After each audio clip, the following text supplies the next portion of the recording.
जायची घाई, त्यांची कामाला जायची घाई, पूर्वाची शाळेत जायची घाई. मम्मी तुक सकाळ सकाळी 3 माणसाची घाई एकत्र.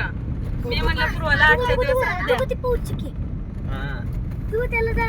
अरे जळालेली पवनचक्की आता इथून दिसणार नाही मैत्रिणीनो. पूर्णच काळा झाले, पूर्ण पाती सुद्धा जळाली त्याची. मला आता दिसली.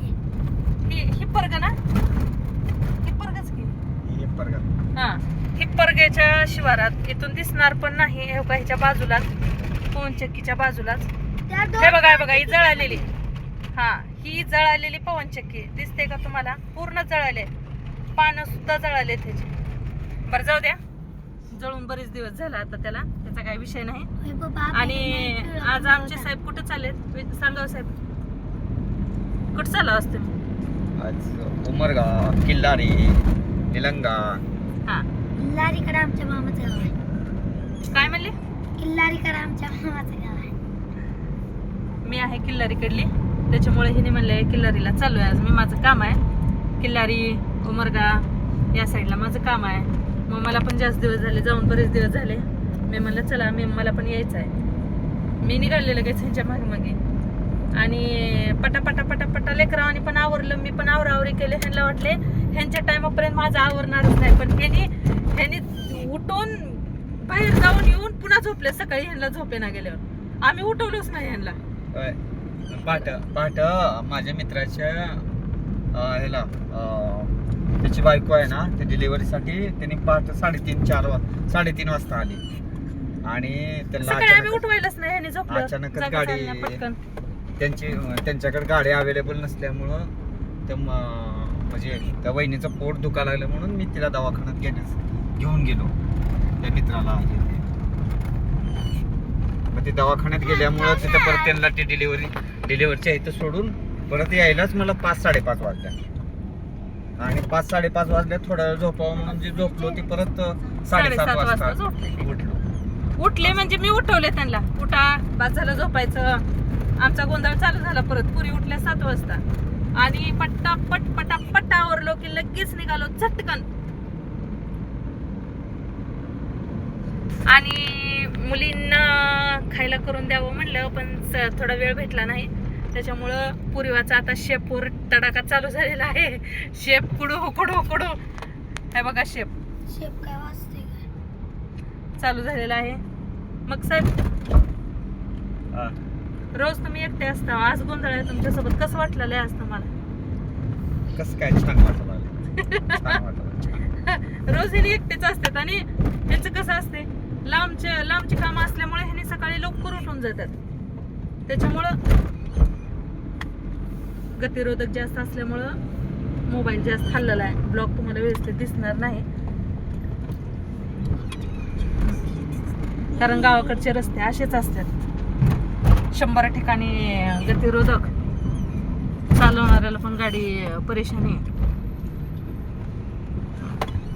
सेकंदालाच म्हणल्यासारखं. आमच्या गावापासून किल्लारी 70-75 किलोमीटर येतं आणि हा जो शॉर्टकट रस्ता म्हणजे लोहारा मार्गे एक रस्ता आहे. इथून जरा जवळ पडतं, पण इथल्या रस्त्याची कामं भरपूर चालू आहे ती. त्याच्यामुळं गाडी सावकाश घेत राहावं. डायरेक्ट हायवेनं गेलेलं वेगळं. हायवेनं आम्हाला मग तिकडून औसा लातूर साईड कडून जावं लागतं. पण काय झालंय, चला आपलं आता मला जात लोहाऱ्यातलं एक काम आहे. लोहाऱ्यातलं एका पक्षकाराच्या सह्या घ्यायच्या. पक्षकाराच्या सह्या घेऊन मग पुढे जायचं आहे. मग पुढे यांना सोडायचं, यांना सोडून परत उमरगा जायचं. उमरग्याच्या पुढे परत 20-25 किलोमीटर कुणाळी म्हणून गाव आहे. मुळज, कुणाळी, कासार शिर्शी. मग त्या साईडला जायचं, तिथलं काम करून परत निलंग्यात यायचं. निलंग्यातलं काम करून परत किल्लारीतलं काम करायचं आहे. हे अशी कामाचा सर्कल आहे आजचा सर्कल आहे. आणि बऱ्याच जणांना काय वाटते माहितीये का, आम्ही व्हिडिओ टाकलो की असं ब्लॉग बघतात आणि लगेच त्याच्यावर फोकस करतात आणि वरून काय म्हणतात. म्हणजे आम्ही बऱ्याच जणांच्या कमेंट वाचलो आणि बऱ्याच जणांच्या सोडून दिलो.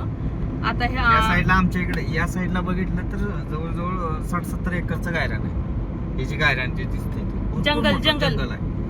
जंगल आहे. फॉरेस्ट फॉरेस्ट आमच्या पण गावाला आहे फॉरेस्ट काय आहे की आपल्या पण मम्मी आहे का नाही मोठं 100 एकरचा आपल्याला आहे का नाही आपल्या गावाला 100 एकरचा 100 एकरचा तू बघायला नाही तिकडं आपण कधी गेलोच नाही एके दिवशी जाऊ आपण खंडाळ शेताकडे खंडाळाच्या. खंडाळ हा खंडाळच्या जवळ आहे. मी बघितले मी गेलते ह्यांच्या मामाचं शेत तिकडेच आहे त्याच्यामुळं आम्ही गेलो होतो मी गेले होते हे गेले नाहीत मी गेले होते मोठं तळं फिळं सगळं बघावं म्हणलं छान वाटलं वाघ वगैरे नाहीत पण मधनं जंगल आहे ही जी सगळी कामं असतात ही वकिलाच्या मागे लय कुठं ना ते Amazon मैत्रिणी न तुमच्यापर्यंत आमचे ब्लॉग रोज पडावी तुम्हाला रोज नवनवीन काहीतरी बोलावं तुम्हाला बोललं वाद संवाद असावे असं आमच्या साहेबाला वाटतंय ब्लॉग मधनं आणि कामाचा बी कुठाना चालू असते ह्याच्यातच अजून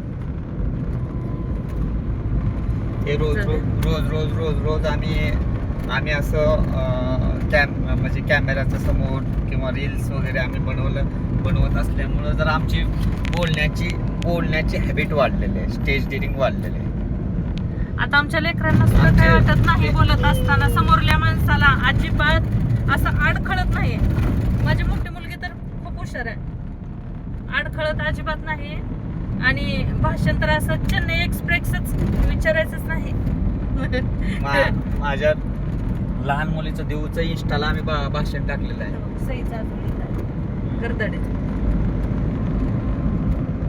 हा चला बाय आजच्या पुरतं एवढंच बाय बाय करा बाय